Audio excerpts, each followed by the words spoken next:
ಕೋಲಾರ ನಗರದಲ್ಲಿ ಇರುವ ಆರ್ಟಿಒ ಕಚೇರಿಯಲ್ಲಿ ಬಾಂಬ್ ಇಟ್ಟಿರುವುದಾಗಿ ದುಷ್ಕರ್ಮಿಗಳು ಇಮೇಲ್ ಮಾಡಿದ್ದು ಪೊಲೀಸರು ತೀವ್ರ ಪರಿಶೀಲನೆ ನಡೆಸಿದರು. ಈ ಮೇಲ್ ಸಂದೇಶ ಹಿನ್ನೆಲೆಯಲ್ಲಿ ಕಚೇರಿಯ ಒಳಗಡೆ ಇದ್ದಂತಹ ಸಿಬ್ಬಂದಿಯನ್ನ ಪೊಲೀಸರು ಹೊರ ಕಳಿಸಿ ಕಚೇರಿಯ ಇಂಚಿಂಚು ತಪಾಸಣೆ ನಡೆಸಿದರು. ಕಚೇರಿಯಲ್ಲಿ ಇದ್ದ ಬಾಕ್ಸ್ಗಳು, ವಾಲ್ ರೂಫ್ಗಳು, ಬೀರುವುಗಳನ್ನ ಸಂಪೂರ್ಣವಾಗಿ ತಪಾಸಣೆ ನಡೆಸಿದರು. ಒಳಗಡೆ ಯಾವುದೇ ವಸ್ತು ಕಾಣಿಸದ ಹಿನ್ನೆಲೆಯಲ್ಲಿ ಕಚೇರಿಯ ಹೊರಗಡೆ ಇದ್ದಂತಹ ಕಾರುಗಳು, ಬಸ್ಗಳು ಸೇರಿದಂತೆ ಎಲ್ಲಾ ವಾಹನಗಳನ್ನ ತಪಾಸಣೆ ನಡೆಸಿದರು. ಇನ್ನು ಕಚೇರಿಗೆ ಬಾಂಬ್ ಇರುವ ಸುದ್ದಿ ನಗರದಲ್ಲಿ ಹರಡುತ್ತಿದ್ದಂತೆ ನೂರಾರು ಜನರು ಕಚೇರಿ ಬಳಿ ಜಮಾಯಿಸಿ ಆತಂಕದಿಂದ ನೋಡುತ್ತಿದ್ದರು. ಇನ್ನು ಗಾಯತ್ರಿ ಸುಭಾಷ್ @8mail.com ನಿಂದ ಇಮೇಲ್ ಬಂದಿದ್ದು ಶುಕ್ರವಾರ ಮಧ್ಯಾಹ್ನ 2 ಗಂಟೆಗೆ ಬಾಂಬ್ ಸ್ಫೋಟಿಸುವ ಎಚ್ಚರಿಕೆ ಸಂದೇಶವನ್ನ ಮೇಲ್ನಲ್ಲಿ ಕಳುಹಿಸಿದ್ದಾರೆ. ಬೆಂಗಳೂರು ವೈದ್ಯಕೀಯ ಕಾಲೇಜಿನಲ್ಲಿ ಪ್ರೊಫೆಸರ್ ಅಬ್ದುಲ್ ಮೊಹಮ್ಮದ್ಗೆ ಅವಮಾನ ಮಾಡಿದ್ದು ಇದು ತಮಿಳುನಾಡಿನ ಸಿಎಂ ಎಂಕೆ ಸ್ಟಾಲಿನ್ ಬೆಂಬಲಿಗರಿಗೆ ಮಾಡಿದ ಅವಮಾನವಾಗಿದೆ. ಮಧ್ಯಾಹ್ನ 2 ಗಂಟೆಗೆ ಇಸ್ಲಾಮಿಕ್ ಪ್ರಾರ್ಥನೆ ಸಮಯದಲ್ಲಿ ಬಾಂಬ್ ಸ್ಫೋಟವಾಗಲಿದ್ದು 10 ವಿಷ ಬಾಂಬ್ಗಳನ್ನ ಕಚೇರಿಯಲ್ಲಿ ಸ್ಫೋಟಿಸಲಾಗುವುದು ಎಂದು ಇಮೇಲ್ ಸಂದೇಶದಲ್ಲಿ ಮಾಹಿತಿಯನ್ನ ರವಾನಿಸಲಾಗಿತ್ತು.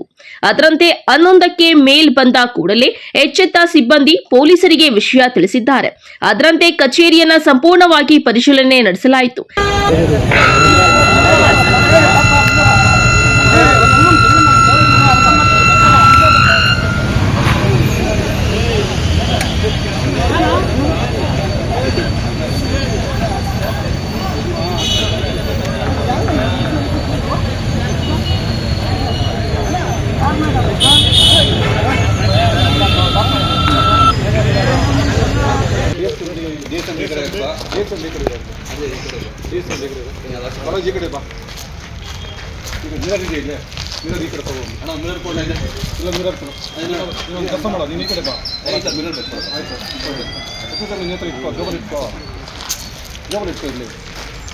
ಇಲ್ಲಿ ಬನ್ನಿ, ಇಲ್ಲಿ ಆ ಕಿಟಕಿ ಥರ ಇದು ಮಾಡ್ಕೊಳ್ಳಿ.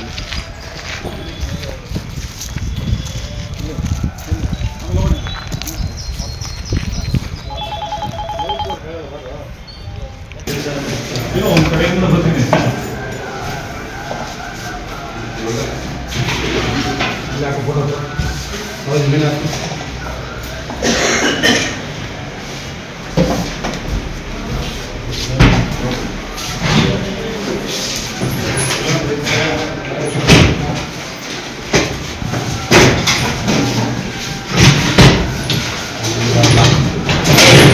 ಓಪನ್ ಮಾಡಿ.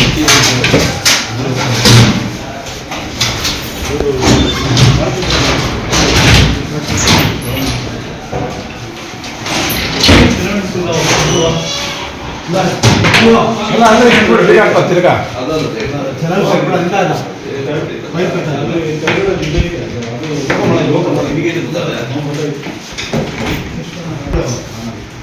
ಇವೆರಡು ಈ ಕಡೆ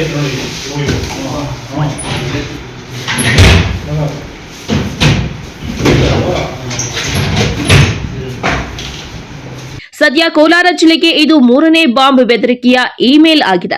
ಕಳೆದ 3 ತಿಂಗಳ ಹಿಂದೆ ಜಿಲ್ಲಾಡಳಿತ ಕಚೇರಿಗೆ ಬಾಂಬ್ ಇಟ್ಟಿರುವುದಾಗಿ 2 ಬಾರಿ ಹುಸಿ ಬೆದರಿಕೆ ಮೇಲ್ ಬಂದಿತ್ತು. ಇವತ್ತು ಆರ್ಟಿಒ ಕಚೇರಿಗೆ ಬಂದಿದ್ದು ಇದು ಸಹ ಹುಸಿಯಾಗಿತ್ತು.